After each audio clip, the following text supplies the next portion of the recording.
Jihad itu dari kata jahada yujahidu mujahadatan.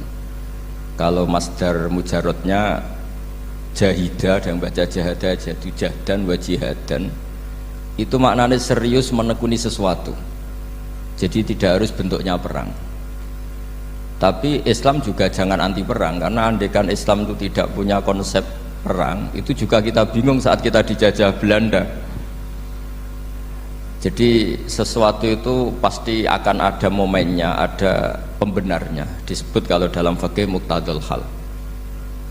Saya masih ingat beberapa cerita lesan. Dulu perang itu harusnya 7 November. Bung Tomo datang ke Mbah Hashim. Tapi kata Mbah Hashim jangan, katanya. Kiai bagian nyeblokno pesawat urung teko.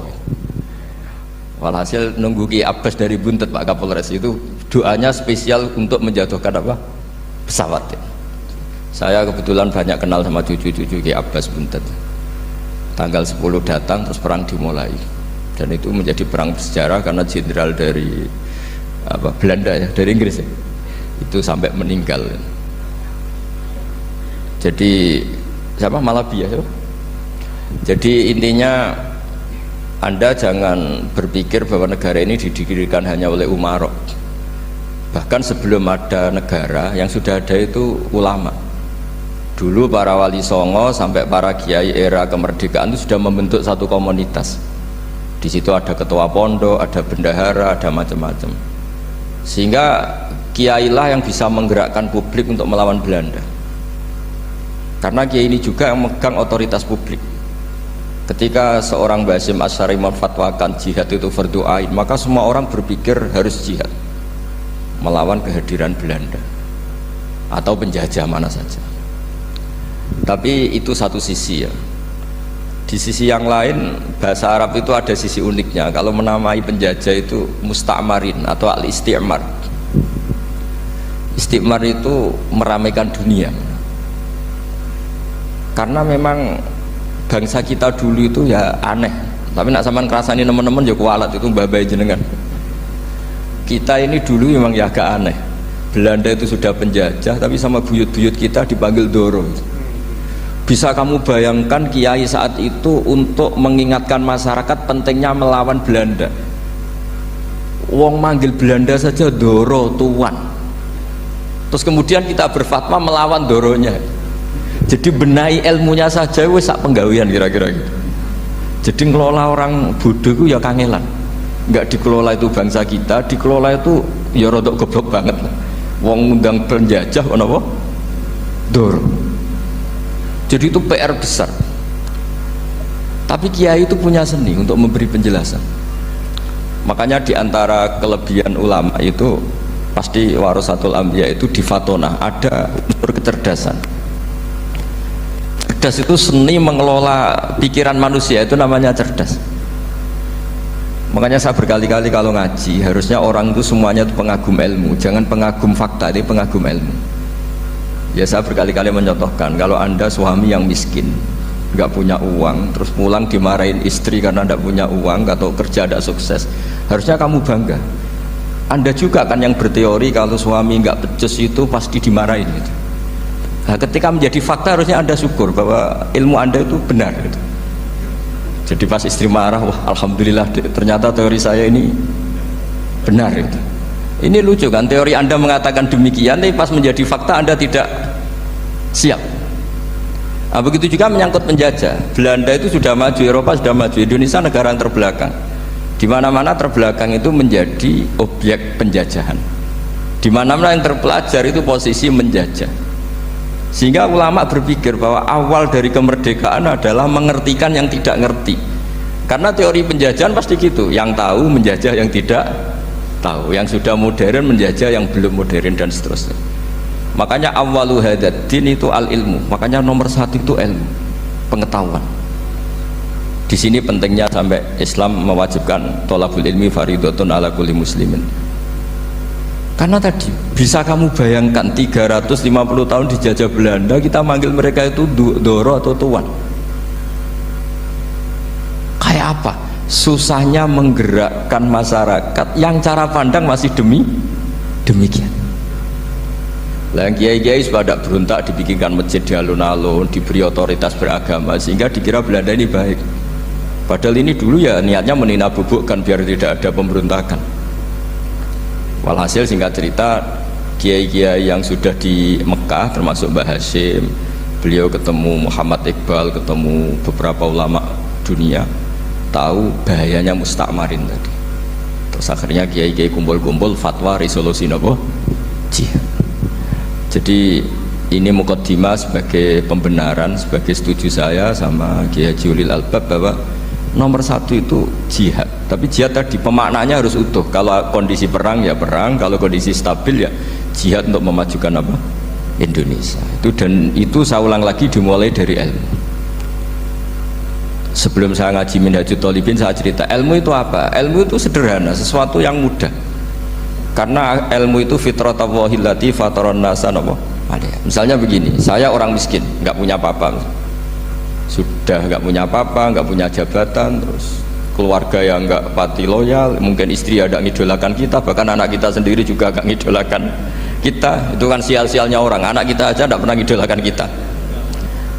Tapi untuk bahagia itu sebenarnya sederhana.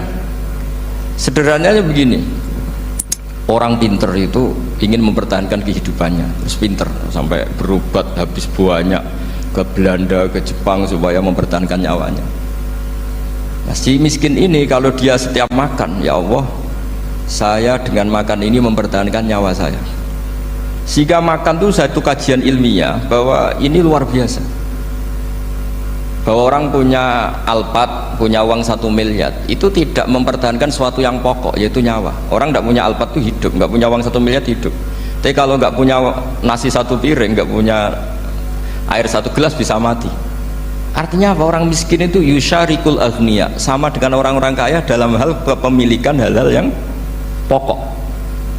Tapi kadang-kadang orang miskin itu ya nyon sewu agak belagu, sudah miskin ingin punya Alphard, sudah miskin ingin punya uang, ya dia tersiksa. Harusnya cara berpikir nggak punya Alphard tuh masih hidup, nggak punya uang 1 miliar masih hidup.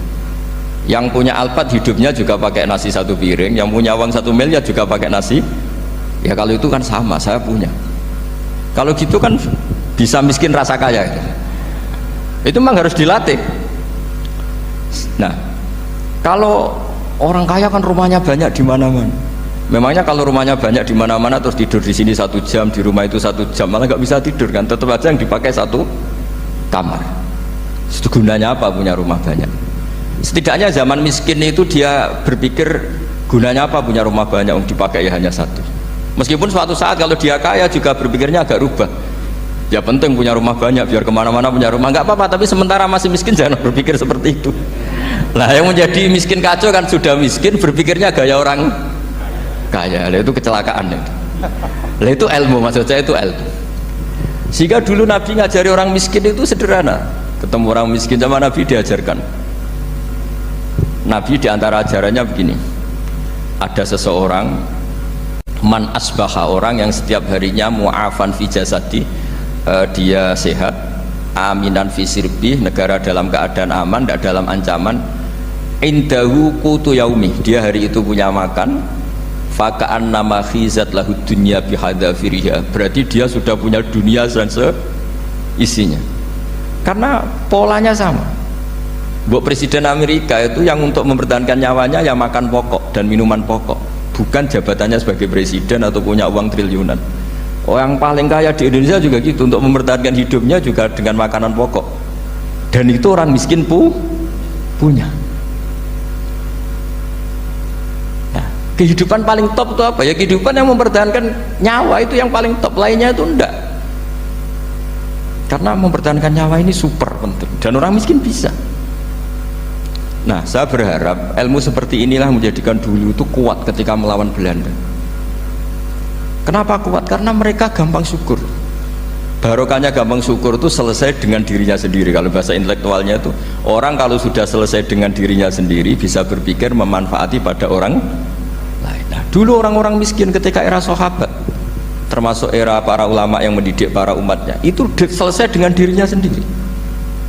Nah sekarang banyak orang miskin juga termasuk orang kaya, bahkan belum selesai dengan dirinya. Wah itu angel, ngajak jihad angel, karena dengan dirinya saja belum selesai. Maka masyhur itu kan ketika perang Tabuk ada orang datang, kira-kira kalau Indonesia pakai beras 4 kilo, ya Rasulullah yang 2 kilo tak kasihkan keluarga kami supaya bisa makan, yang 2 kilo tak kasihkan jenengan untuk biaya perang. Perang Tabuk itu perang tersulit, disebut perang Dadil Usrah. Sekarang hitung saja, ini coba dihitung, mungkin yang bagian kasir tahu. Kalau 2 kilo kali 3.000, umat Islam pas itu sekitar hampir 3.000 itu sudah 6.000 kilo.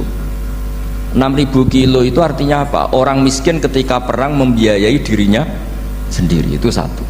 Kedua, dengan mental memberi, orang ini tidak tamak. Barokahnya tidak tamak, tidak nyalahkan yang kaya. Efek dari itu apa ketika perang Tabuk? Sumbangan dari Sayyidina Utsman yang jumlahnya besar sekali, yaitu diantara 1.000 dinar. 1 dinar kira-kira 4,25 gram, berarti sekitar 4.000 gram. Itu bisa diberikan alat perang. Sumbangan dari Abu Bakar juga bisa dipakai beli kuda untuk perang. Nah bayangkan kalau kebutuhan orang miskin ini untuk makan itu nggak mau urun. Wah saya miskin nggak perlu urun, nah saya miskin dipakai alasan terus. Maka jumlah 3.000 ini akan mengurangi anggaran untuk belanja peralatan perang, karena untuk konsumsi orang miskin. Udah gitu kadang mangane tanduk itu kan repot. Wes miskin mangane tanduk, nak antri moh kan ribet.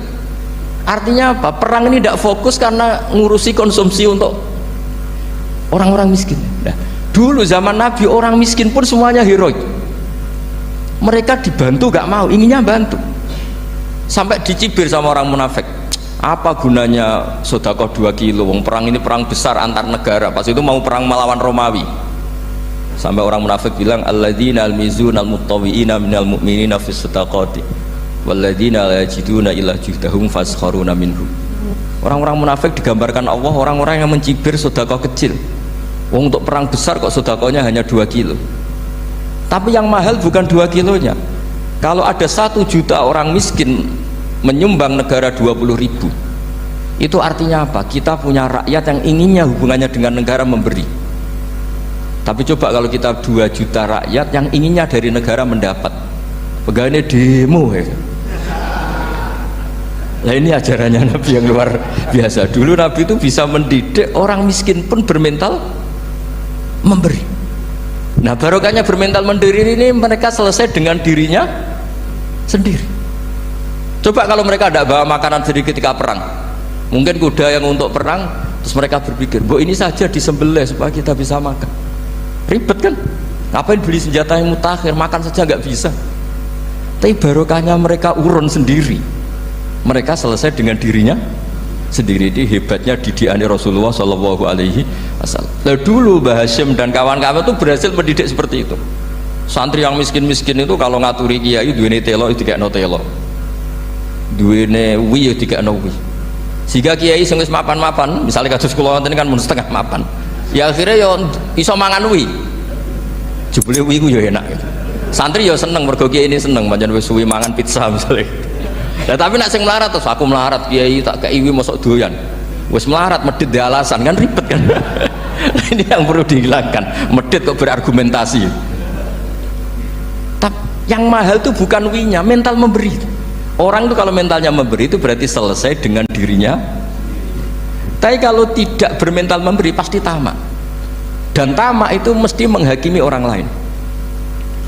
Maka dalam kitab Hikam diterangkan penyakit terberat itu tamak. Kenapa? Karena orang pikir itu tidak ada kata-kata kitab Hikam, bukan kata saya. Yang ada itu tamak. Misalnya gini, saya kenal PLT Bupati Kudus, tidak pernah saya bilang beliau kikir, tapi sekali saya pernah ngajukan proposal tidak kesampaian.